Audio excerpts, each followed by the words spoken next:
প্রিয় ভিউয়ার্স, আসসালামু আলাইকুম। আমাদের কৃষি ইউটিউব চ্যানেলে সবাইকে স্বাগতম। আশা করি সকলে ভালো আছেন। আলহামদুলিল্লাহ, আমিও ভালো আছি। তো প্রতিবারের মতন আজকে একটি ছোট্ট ভিডিও নিয়ে আপনাদের মাঝে আসলাম। তো আমি আজকে আপনাদেরকে দেখাবো যে রিপার দিয়ে ধান কাটি, সেই বিষয়টা আজকে আপনাদেরকে দেখাবো। আর সবচেয়ে বড় কথা হচ্ছে যে আমান ধানের শুরুতে প্রায় প্রথমের দিকে আমি শুরু করতেছি। কালকে অবশ্যই ধান কাটছি মেশিন দিয়ে। তো কালকে সময়ের কারণে আমি ভিডিও করতে পারি নাই, তো আজকে আমি ভিডিও করতেছি আপনাদের মাঝে শেয়ার করার জন্য। তো এই রিপার মেশিন দিয়ে আসলে কিভাবে সর্বপ্রথম জমিটাকে প্রস্তুত করতে হয় সেই বিষয়টা আমি আজকে আপনাদেরকে দেখাই। তো প্রিয় ভিউয়ার্স, দেখেন আমি প্রথমেই জমির চারপাশে আমি এভাবে দুইটা গুছা করে কেটেছি। তো আসলে জমি রিপার দিয়ে ধান কাটার আগে আসলে চতুর্দিক দিয়েই দুটি করে গুছা কাটতে হয়, না হয় আইলের মধ্যে ভেজে যায় মেশিনটা। তো মেশিনের অনেক ক্ষতি হওয়ার দিক বিবেচনা করে তারপর দুইটা গুছা চতুর্দিক দিয়ে কেটে নিতে হয়। তো আমি অবশ্যই কেটে নিছি। আপনারা যারা রিপার মেশিন চালান বা চালাতে ইচ্ছুক অবশ্যই এরকমভাবেই করতে হবে। চতুর্দিক দিয়ে দুইটা করে গুছা কেটে তারপর মেশিন চালাতে হবে বা ধান কাটতে হবে। তো আমি ধান কাটবো, আপনাদেরকে দেখাই। তো আপনারা দেখেন।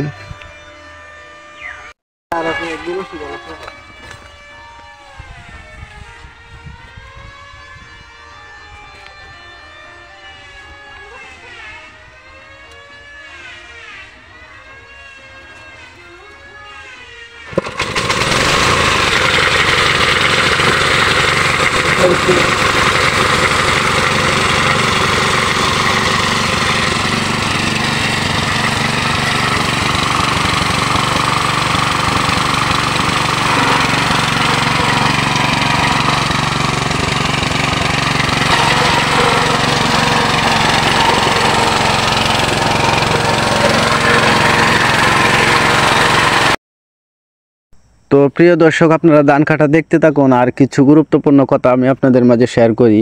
আর তার আগে অবশ্যই আমার চ্যানেলটি সাবস্ক্রাইব করে পাশে থাকা বেল আইকনটি বাজিয়ে দিবেন, যাতে কৃষি বিষয়ে এরকম সঠিক তথ্য আমি আপনাদের মাঝে দিতে পারি।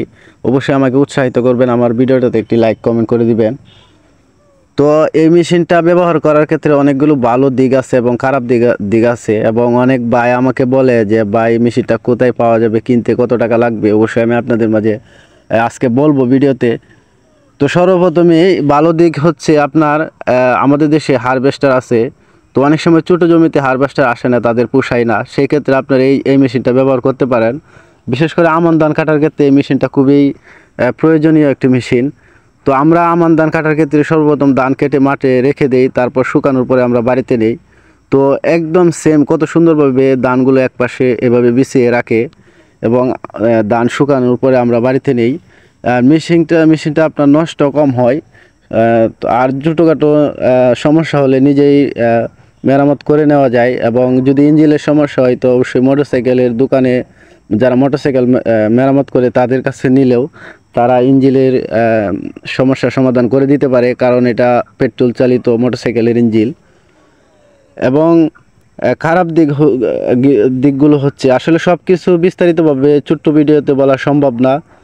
তো আমি কিছু কথা আমি আপনাদের মাঝে বলার চেষ্টা করতেছি। তো খারাপ দিক হচ্ছে আপনার এই মেশিনটা দিয়ে আপনি যে কোনো জমি কাটার আগে সর্বপ্রথম আপনার জমিটা এই মেশিন দিয়ে কাটার জন্য প্রস্তুত করতে হয়। চতুর্দিকে আপনার দুই গুছি করে কেটে নিতে হয় এবং আপনার যে ধানগুলো আপনার পড়ে গেছে, হেলে গেছে, এই ধানগুলো আগে কেটে নিতে হবে, তারপর এই মেশিন দিয়ে ধান কাটতে হয়। তার মানে এই মেশিন দিয়ে আপনার যে ধানগুলো সোজা খাড়া আছে, তো সেই ধানগুলো এই মেশিন দিয়ে কাটা যায়। এবং উঁচু নিচু করার সুবিধা আছে। আপনার একবারে নিচু করে নিচে কাটতে পারবেন এবং মাঝামাঝি অবস্থায় কাটতে পারবেন। বৈশাখে বুড়ো ধান কাটা যায়, মাঝামাঝি অবস্থায় কাটা যায়। আর এই মেশিনটা অনেক ভাই আমাকে কমেন্ট করে বলে যে ভাই মেশিনটা কিনতে কোথায় পাওয়া যাবে এবং কত টাকা লাগবে। মেশিনটার দাম প্রায় 2 লাখ টাকার উপরে বা 2 লাখ টাকা হতে পারে। তবে আপনি এই মেশিনটা আমাকে কৃষি অফিস থেকে দেওয়া হয়েছে। আপনারা যদি কিনতে চান অবশ্যই কৃষি অফিসে আপনাদের উপজেলা কৃষি অফিসে যোগাযোগ করবেন। মেশিনটা অবশ্যই ভর্তুকিতে পাওয়া যায় যদি আপনারা কিনতে ইচ্ছুক হন আপনাদের উপজেলায় যোগাযোগ করবেন।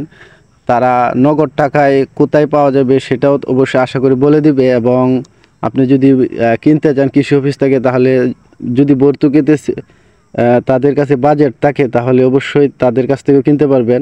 হাওর অঞ্চলের জন্য কৃষি যন্ত্রপাতি 70% ভর্তুকিতে পাওয়া যায় এবং উজান এলাকার জন্য আপনার 50%। তো যারা কিনতে ইচ্ছুক অবশ্যই আপনার উপজেলা কৃষি অফিসে যোগাযোগ করবেন। তো তারা অবশ্যই আশা করি যে সঠিক তথ্য আপনাকে দিবে। যদি ভর্তুকিতে থাকে তো অবশ্যই তাদের কাছ থেকে আপনারা ভর্তুকিতে নিতে পারবেন। কৃষি যে কোনো যন্ত্রপাতি আপনার প্রয়োজনে আপনার উপজেলা কৃষি অফিসে যোগাযোগ করবেন। যদি তাদের কাছে না থাকে তো অবশ্যই তাদের কাছে জিজ্ঞেস করবেন। যা আমার কাছে কয়েকটা জেলার নাম্বার আছে, তো আমি সেই জেলার নাম্বারগুলো আপনাদের মাঝে দেওয়ার চেষ্টা করব অন্য এক ভিডিওতে। তো আজকের মতন এখানেই বিদায় নিচ্ছি। সকলে সুস্থ থাকবেন, ভালো থাকবেন। তো আল্লাহ হাফেজ।